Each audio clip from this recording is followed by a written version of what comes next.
లేని పిల్లారా కొన్ని మాటలు ఈరోజు మనం ఆలోచించుకోబోయే ముందుగా ప్రార్థనతో ప్రారంభించుకుందాం.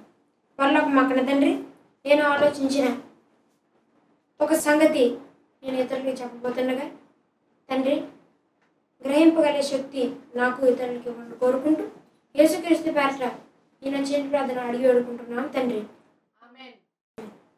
పిల్లారా, ఈరోజు నేను చెప్పబోయే అంశం దేవుని పట్ల నీ ప్రేమను పరీక్షించుకోవాలి.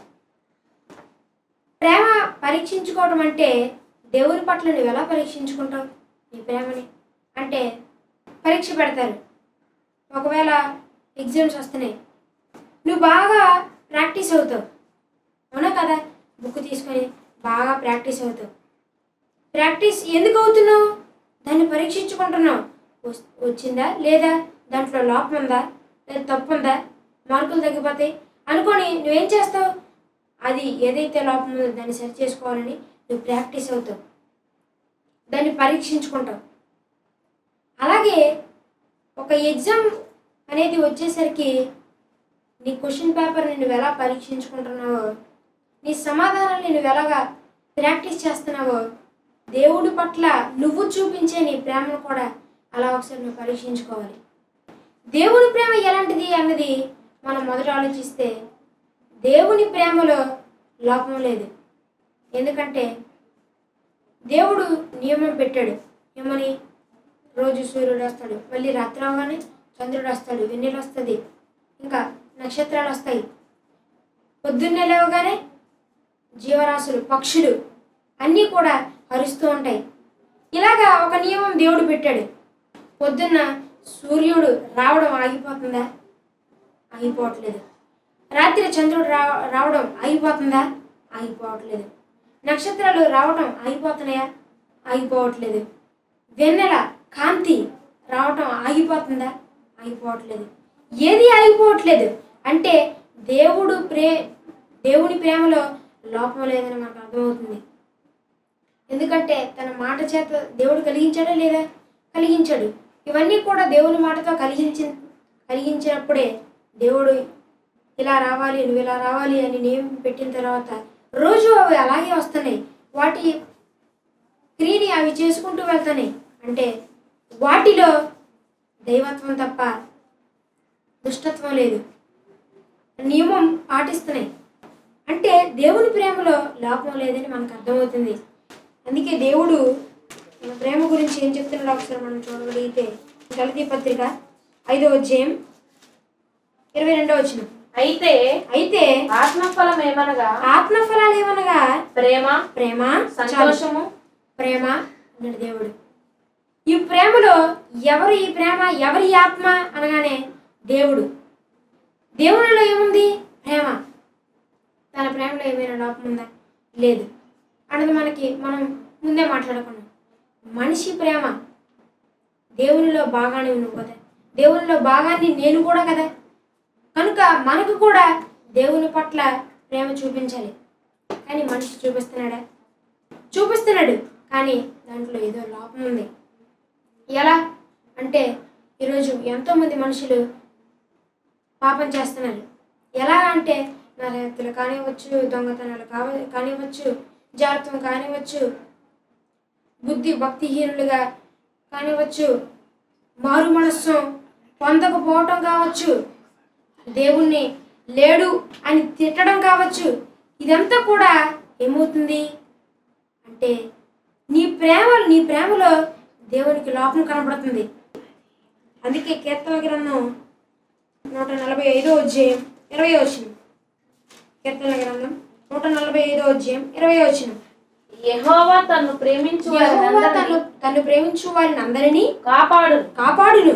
అయితే భక్తిహీనులందరినీ ఆయన నాశనం చేస్తాడు.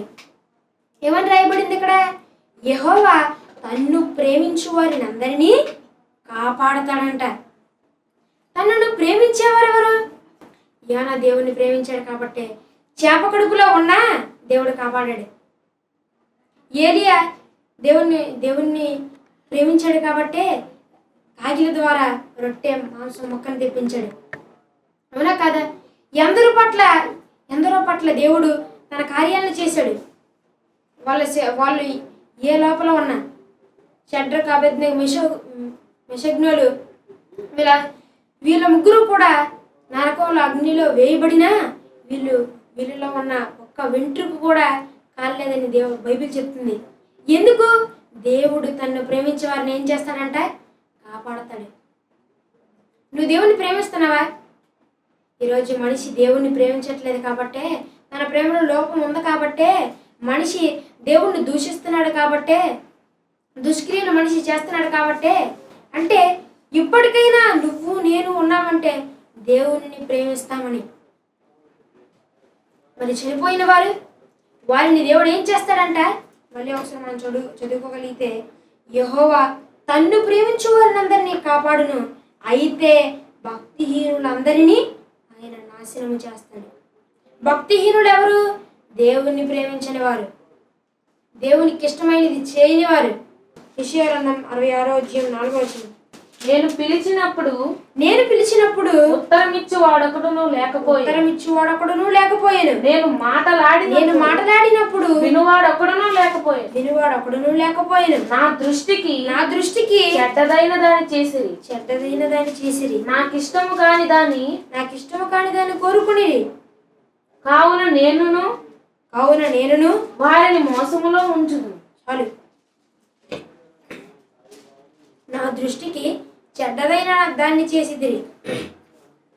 దేవుడు ఇక్కడ ఏం చెప్తున్నాడు? నాకు నచ్చని పని వారు చేశారు. ఉదాహరణకి ఈ లోకం పట్ల ఒక తండ్రి గురించి, ఒక కొడుకు గురించి మనం ఆలోచించుకుంటే, తండ్రి ఏదైనా చెప్పాడు అనుకోండి, పిల్లాడు చేస్తాడు. లేదు నాకు నచ్చింది నేనేం చేస్తాను అంటాడా? అండు. ఎందుకు? తన తండ్రిని ప్రేమిస్తున్నాడు, తన తండ్రి మాటకి లోపడుతున్నాడు. అవునా కదా?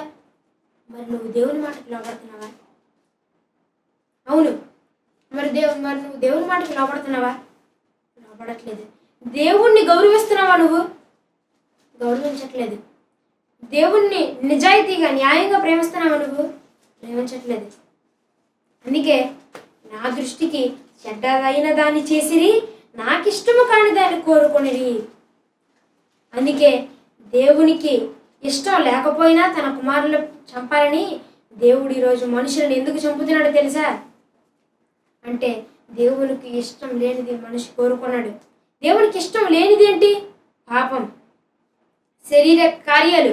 దేవుడు గలతీ పత్రికలో చెప్పాడు కదా, అపవిత్రత, జారత్వము, దొంగతనము, ఇవన్నీ కూడా దేవునికి ఇష్టం లేని పనులు ఈరోజు మనిషి భూమి మీద చేస్తున్నాడు. అందుకే కరోనా వైరస్తో మనిషిని ఏం చేయకూడదో దేవుడు ఏం చేయకూడదు అనుకున్నాడు. అయినా దేవుడు ఎందుకు చంపేస్తున్నాడంటే మనిషి ప్రేమ పట్ల, మనిషి విశ్వాసం పట్ల, మనిషి దేవుణ్ణి ప్రేమించే ఆ ప్రేమలో, ఆ విశ్వాసంలో, ఆ నమ్మకంలో లోపం కనబడుతుంది దేవుడికి. అయినా నువ్వు నేను ఈరోజు ఉన్నామంటే ఎందుకు అంటే నువ్వు దేవుణ్ణి ఇంకా ప్రేమించాలి. దేవుణ్ణి అందుకే ఉంచాడు. కనుక పిల్లారా, దేవుణ్ణి ప్రేమించి మనం దేవుని మాటలు ఇతరులకి చెప్పాలని కోరుకుంటూ ఈయన చిన్న మాటలు మోస్తున్నాడు.